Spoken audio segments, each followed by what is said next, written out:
Good morning friends. তো তোমরা সবাই কেমন আছো? আশা করছি তোমরা ভালো আছো। তো আজকে আমার ব্লগটা আমি আমার ছাদ বাগান থেকেই শুরু করলাম।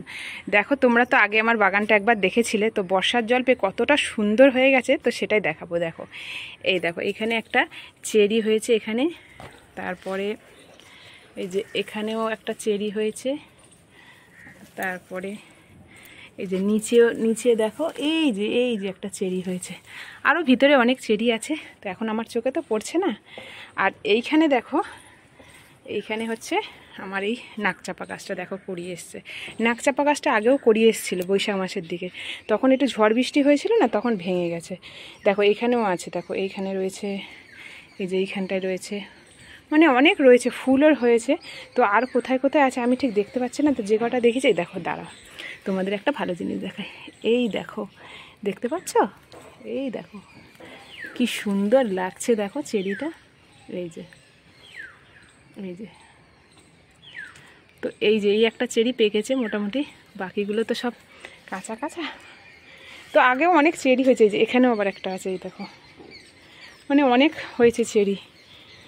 আর এইটা হচ্ছে রজনীগন্ধা ফুল গাছ, আর এই যে তুলসী মহারানী, আর এইটা হচ্ছে আপেল কুল গাছ। এটা ছিল একদম ছোট্ট, মানে ওই এক বেগটা মতো, তো এটা এখন অনেক বড় হয়ে গেছে। এটা একটা রঙের বালতিতে বসানো, এবছরে মনে হচ্ছে কুল হবে। আর এই সেই কুমড়ো গাছটা যে তোমাদের দেখেছিলাম একদম ছোট, সেই কুমড়ো গাছটা দেখো কত বড় হয়ে গেছে, এখনও ফুল টুল হয়নি, তো কুড়ি এসছে, হয়তো ফুল হবে কয়েকদিনের মধ্যে।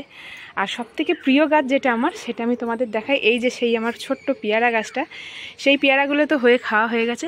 দেখো এখন আবার অনেক পেয়ারা এসছে, দেখো ধরেছে, এখানে আছে, এই যে এখানটায়, এখানে, এই দেখো ভর্তি হয়ে গেছে, আর ফুলও এসছে, প্রচুর ফুল এসছে পেয়ারা গাছে, ঠিক আছে। আর এই গাছটা কিন্তু এমন কিছু মানে বড় নয়, 1 বছর বয়স, এটা ওই সবজি ক্রেটের মধ্যে বসানো রয়েছে।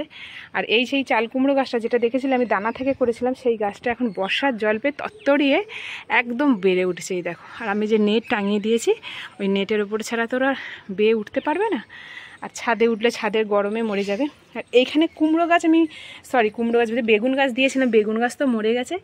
এই যে পুঁইশাকের যে গোড়াটা আমি বসিয়েছিলাম, সেই পুঁইশাক গাছটা দেখা এখন সুন্দরভাবে বেড়ে উঠেছে। আমি এই যে দড়ি দিয়ে দিয়েছি, একটু বড় হলে আমি দড়িটায় পেঁচিয়ে দেবো। আর এই গাঁদা ফুল গাছটা আমি কিন্তু বসাইনি, এটা আমি যে ঠাকুরের ফুল দিই না, ওই ফুলগুলোই আর কি গাছের গোড়ায় দিই, সেখান থেকেই দেখো কত সুন্দর ফুলগুলো হয়েছে। দেখো আমি অনেক ফুল তুলেও নিয়েছি।